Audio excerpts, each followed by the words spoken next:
Hello everybody! Today we're going to be talking about the single deadliest animal in recorded history, the Champawat tiger. Now this is the last and most deadly animal in my real life monster series. In my last video I talked about the Pinar leopard, this man-eating leopard that would go into people's homes and drag people out at night, and is reported to have killed as many as 400 people. But let's get into today's real life monster, the highest kill count of any animal in history, the Champawat tiger. Now historically, tigers are responsible for more human deaths than any other big cat. Around the late 1800s, early 1900s, humans and tigers just had an absolute war going on. Tigers were responsible for over 1,000 deaths annually in India, which is like 3 people per day. That's nuts. So an adult tiger can weigh over 500 pounds, has 4-inch canines, which is bigger than any other cat, and paws that can decapitate a human in a single swipe. And to top it all off, they can run at 40 miles per hour, which is really fast. But one specific Bengal tigress was feared more than any other in the wild.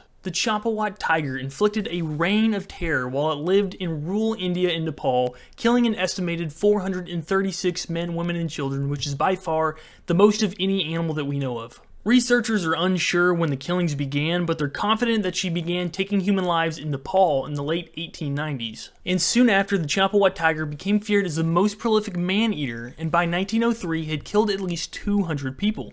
Her main victims were the indigenous Tharu people that lived in the foothills of the Himalayan mountains. Eventually, she caused so many deaths that the Nepalese army got involved and sent a group in to kill her. Despite dozens of soldiers hunting her, she managed to escape. But they did, however, drive her out of Nepal across the border into India, which is a major win for them. They didn't have to deal with her anymore. So she then resumed her killing spree in the Kumaon region of northern India, which is the same hunting grounds as the Pinar leopard, which I did a video on earlier. This area is super rural, there's lots of mountains, you gotta walk everywhere, so people are exposed pretty much anywhere you go. Here she managed to kill an estimated 234 people in just 4 years. As fear continued to grow, this tiger became an embarrassment for the English government that ruled over India at the time. So they set a bounty on the tiger, which led to the killing of tens of thousands of tigers, but this still did not bring the end of the man-eater of Champawat. All the bounty hunters, police, and troops hunting the tiger had failed. Now after all this, in 1907 they reached out to Jim Corbett, requesting him hunt the man-eater. Now Jim Corbett is the son of an Irish postmaster who had settled in the region.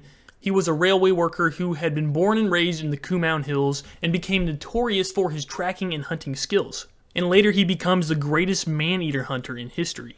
But at this point he was young and fairly inexperienced considering what he was going up against. But Jim Corbett agreed to hunt the tiger on 2 conditions. One is that they get rid of all the rewards for the tiger. He didn't want to be classified as a rewards hunter. He simply just wanted to help the people in the region. And 2 is that all other hunts for the tiger be called off because he didn't want to get shot by another hunter and he didn't want people interfering with his group. So his conditions were met, and he began hunting the tiger early due to news being brought to him about a woman who had just been killed by the tiger. She had been pulled out of a tree while harvesting leaves for her cattle. He and his group of 8 men hiked 60 miles to the village where she had been killed. They arrived 5 days after the incident, and this place was named Pauli, a tiny village with about 50 people. When Corbett and his men arrived to Pauli, the villagers had all locked themselves inside their houses and were afraid to even walk outside. They told him that the tiger had been calling the past 3 nights close to their homes, and that it had been seen in their gardens the day that he had arrived. This tiger is so terrifying. They actually named it the Champawat Devil because they thought it was some sort of demonic spirit that was just inflicting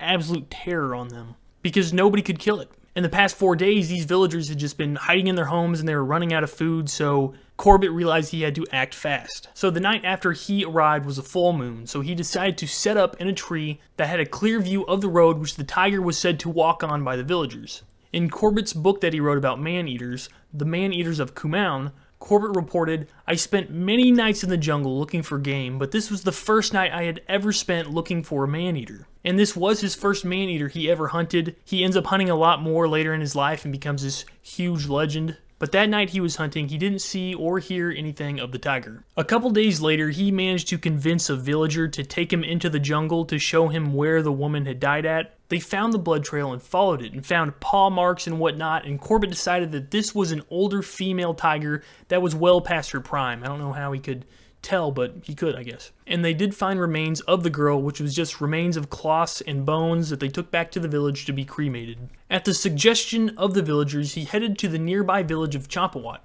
where there had been numerous tiger attacks before. On the way there, Corbett joined this other group that was traveling to Champawat, who told them this gruesome encounter that the tiger had 2 months prior. They said that they had been on their way to Champawat when they heard human cries coming from the valley parallel to the road. They stopped and waited as the cries came closer and closer to them until finally a tiger carrying a woman covered in blood appeared. Her hair was trailing on the ground to one side and her feet on the other due to the tiger carrying her by the small of her back. They watched as the tiger disappeared into the jungle with her, and the group of men did nothing to help her at that moment because they decided that the woman was too far gone, she had too many wounds that she wouldn't recover, and they didn't want to lose their lives over it. But those men did make it to the village and gathered more men to go comb the jungle to find the body in order to carry out her cremation ceremony, which was necessary for their funeral rites in India. This really shows the fear that these people had of this tiger, even though they saw this woman crying for help, still alive in the grasp of this tiger. They could just do nothing because they had no weapons and they just didn't know how to deal with this tiger. And that's just a horrifying sight, thinking that even though someone's alive and right next to you, you can do nothing to help them.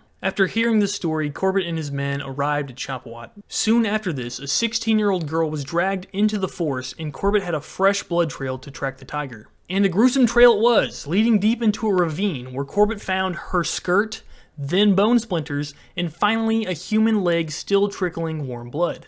The man-eater was near, a realization that gave Corbett hope but also terrified him. But several hours of tracking yielded to nothing and they had to retreat back to Champawat. Corbett knew that he needed to act fast while the tiger was still in the area, so the next morning he gathered 298 men. His plan was for the men to form this line in the jungle and push the tiger through this ravine in the area that the girl had been attacked, which the ravine would funnel the tiger through the jungle where the men were combing into the open where Corbett would be waiting for her.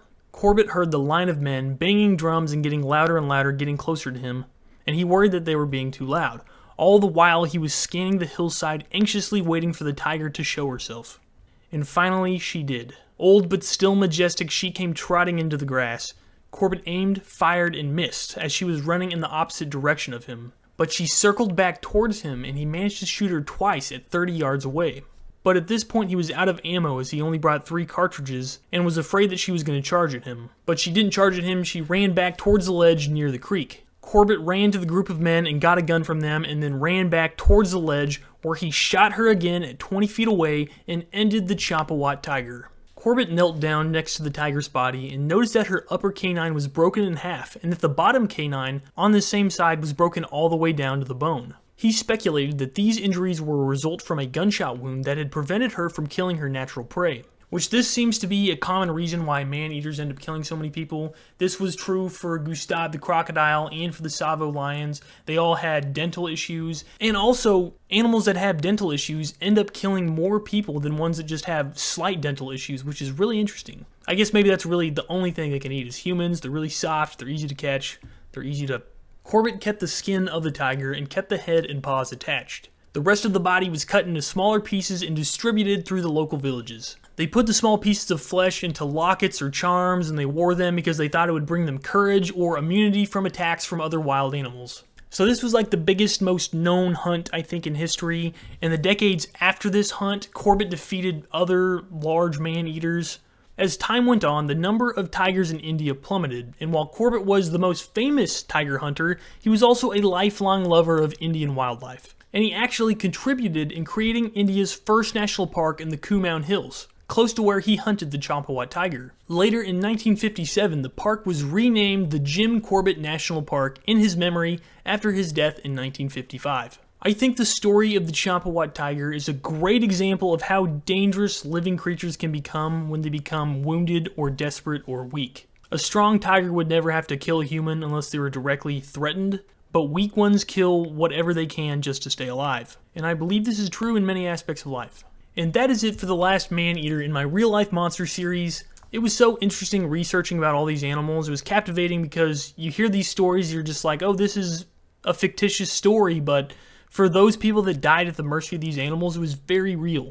And there are many still out there today that might do this again. Anyways, thank you guys for watching.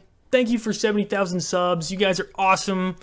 If you have any series ideas, put them in the comments. I'll be reading them and seeing maybe about doing another one here soon. If you want to join my Discord, I got a free Discord. It's in my YouTube page header thing. We hang out and talk about cool stuff. Anyways, don't forget to subscribe. Thank you for watching, and have a great day.